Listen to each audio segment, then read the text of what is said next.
Hello, good morning. Welcome to my another mini blog. আজকে অনেক দিন পর সকাল সকাল ফেসে একটু আইস বাথ দিলাম। অনেক দিন স্কিন কেয়ার ঠিকভাবে করতে পারছি না, আর যা গরম পড়েছে। আমি আমার ফেসে ডিরেক্ট আইস ইউজ করতে পারি না, তাতে আমার পিম্পল বের হয়।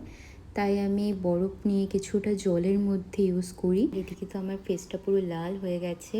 আর এই গরমে তো একটু বেশি বেশি করে জল আর জুস খাওয়া একদমই দরকার। তো আমি ড্রিঙ্কটা করে একটু ব্রেকফাস্ট সেরে বেরিয়ে গেছিলাম ব্যাংকের কিছু কাজের জন্য। আজকে অনেকগুলো কাজ আছে, সেগুলো করে তারপরে বাড়িতে এসে লাঞ্চ করলাম।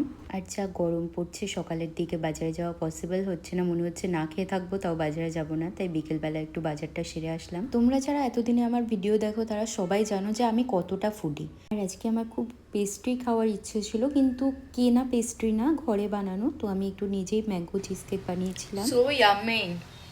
আচ্ছা, আর একটা কথা, আমি আজকে যে চিজ কেকটা বানিয়েছি একটু সুগার অ্যাড করিনি, ফার্স্ট অফ অল।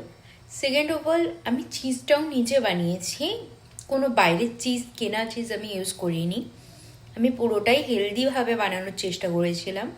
তো যেটা ভেবেছিলাম যে হয়তো ভালো হবে কি না, বাট ভীষণই ভালো হয়েছে। তোমরা যারা একটু মিষ্টি কম খেতে পছন্দ করো তারা কিন্তু এইভাবে চিজ কেক বানাতে পারো।